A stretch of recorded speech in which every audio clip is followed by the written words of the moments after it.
بہت سے نوجوان ایک عمر ہوتی ہے جس میں نفسانی اور حیوانی جذبات ان کو بہت ستاتے ہیں، اور ان میں سے بہت سے سمجھدار نوجوان اپنی اس حالت سے پریشان بھی رہتے ہیں، لیکن انہیں سلیقہ نہیں سیکھا ہوتا اپنے جذبات پر کنٹرول کرنے کا۔ ان میں سے جتنے نوجوانوں کو ذرا فکر مندی نصیب ہو جاتی ہے، وہ تنہائیوں میں اپنے راز کھولتے ہیں اور وہ بتاتے ہیں کہ میں اس بری عادت میں مبتلا ہوں۔ اور بعض بری عادتیں تو وہ ہیں کہ جن کو بتانے کی بھی کوئی ضرورت نہیں ہوتی، ان کی نحوست اور ان کے مضر اثرات انسان کے چہرے پر صاف نظر آتے۔ ابھی چند دنوں پہلے ایک نوجوان میرے پاس آیا اور اس نے آ کر کہا کہ بہت پریشان رہتا ہوں، پڑھائی میں دل نہیں لگتا وغیرہ وغیرہ، دماغ بالکل سن ہو گیا ہے، کسی کام کے لائق نہیں رہ گیا ہوں، پتہ نہیں کیا ہوتا جا رہا ہے، مجھے کوئی عمل بتا دیجئے، کوئی دعا کر دیجئے،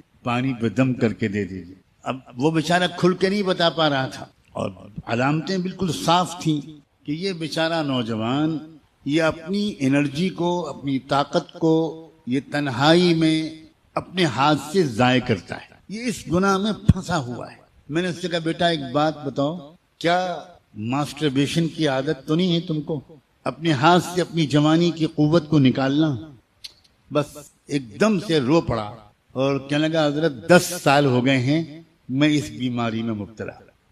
میں نے کہا بیٹا اپنے اوپر رحم کر، اپنے اوپر رہ، سوچو تمہاری صحت کتنی خراب ہو رہی، یہ تمہاری یادداشت کا کمزور ہو جانا، یہ پڑھائی میں دل نہ لگنا، یہ کنسنٹریشن کا بالکل بار بار بریک ہو جانا، سستی، کاہلی، نوجوانی کی اس عمر میں بدن میں کمزوری، یہ کسی سحر جادو چکر کی وجہ سے نہیں ہے، یہ صرف اس عادت کی وجہ سے۔ اور پھر تم ابھی اپنے اوپر ظلم کر رہے ہو، کل کو جب تمہاری شادی ہوگی تو اس وقت تم اپنے اوپر ظلم کے بعد تم تو ہوگے شرمندہ، اور تمہاری بیوی ہوگی تمہارے ہاتھ کی مظلوم، اور پھر خاندان میں تمہاری بدنامی ہوگی۔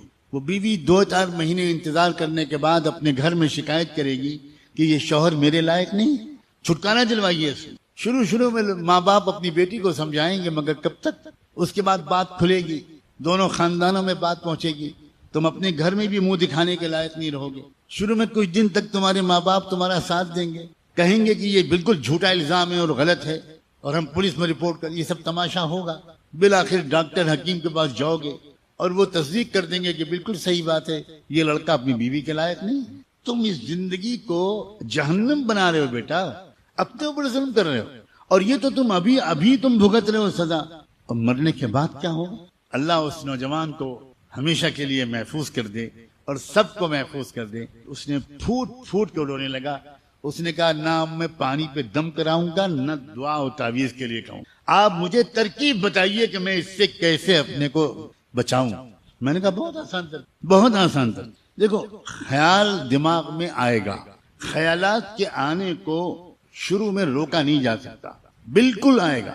اب تو تم اتنے زمانے سے عادی ہو گئے ہو، لیکن خیال کو عمل میں تبدیل ہونے سے روک لینا یہ تمہارے اختیار میں، اور اس کی ترکیب یہ ہے کہ تم فوراً اپنی حیت بدل لو۔ اگر تم لیٹے ہوئے ہو، بیٹھے ہوئے ہو، اکیلے ہو، کھڑے ہو جاؤ، اٹھ جاؤ، چہلنے لگو، چلنے لگو، وضو کرو، فوراً 2 رکعت نماز کی نیت باندھ لو، تسبیح پڑھنے لگو، درود شریف پڑھنے لگو، مکہ مدینے کو یاد کرنے لگو، اپنی ذہن کو ادھر سے ہٹاؤ۔ 2 منٹ کے اندر سارا بھوت اتر جائے گا، تم نارمل ہو جاؤ۔ اتنی سی قوت ارادی، اتنی سی ول پاور تم کو اس تباہی سے بچا سکتی ہے، قطعاً مشکل نہیں۔ لیکن کیا کریں ہمارے بچے، اور اب تو بچیاں بھی سیکھتے نہیں، پوچھتے نہیں، شرماتے بھی ہیں، ڈرتے بھی ہیں، لگتا ہے ان کو کہ ہم کو ڈانٹ پڑے گی۔ گھر کے بڑے بوڑھے ماں باپ وہ خود عمر کے ان مراحل سے گزر چکے ہوتے ہیں، لیکن کوئی باپ اپنے بیٹوں کو یہ باتیں نہیں سمجھاتا، کوئی ماں اپنی بیٹیوں کو یہ باتیں نہیں سمجھاتی۔ بہت بڑا کمیونیکیشن گیپ ہے، بہت بڑا یہ ایک گیپ ہے، اسی وجہ سے ہمارے بچے برباد ہو رہے ہیں۔ حالانکہ جو آج باپ اور ماں ہیں وہ بھی تو کبھی 14-15 سال کے تھے، وہ بھی تو کبھی 16-17 سال کے تھے، وہ بھی تو کبھی شادی شدہ زندگی سے پہلے کے نوجوان کنوارے تھے۔ کیوں بھول جاتے ہیں اپنے دنوں کو؟ کیوں بھول جاتے ہیں اپنی غلطیوں کو، جذبات کو؟ یہ بہت بڑی غلطی ہے۔ اور میں پچھلے کچھ عرصے سے اب میں نے فیصلہ کیا ہوا ہے کہ میں بار بار ان باتوں کو کھول کر بیان کروں، کیونکہ مجھے جب بھی ایسی باتیں میں نے کھول کر بیان کی ہیں، مجھے 50 سے 100 تک میسیجز یا ای میل ملے ہیں کہ تھینک یو ویری مچ مولانا، اللہ آپ کو جزائے خیر دے، وہ بیان میں میری آنکھ کھل گئی اور ایسی ترکیب آپ نے بتا دی کہ مجھے 1 سال ہو گیا، مجھ سے وہ غلطی دوبارہ نہیں ہوئی۔ اس کا مطلب یہ ہوا کہ ہمارے عزیز نوجوان بچے یہ ہمارے جگر کے ٹکڑے ہیں بھائی، یہ ہماری امت کا مستقبل ہے، یہ قیمتی لوگ ہیں، ان کو ذرا سے مشورہ دے دیا جائے پیار سے، اور مزید اللہ توفیق دے تو ان کے لیے دعا مانگ دی جائے تنہائی میں، کیا پتہ اللہ تعالیٰ ان کو ہمت دے دے اور وہ بہت آسانی کے ساتھ اس دلدل سے نکل آئے۔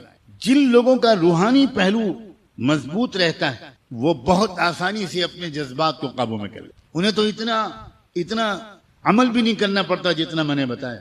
جیسے ہی کوئی خیال ان کے دل میں آتا ہے وہ ایک دم سے استغفر اللہ پڑھتے ہیں، لا حول ولا قوت الا باللہ پڑھتے ہیں۔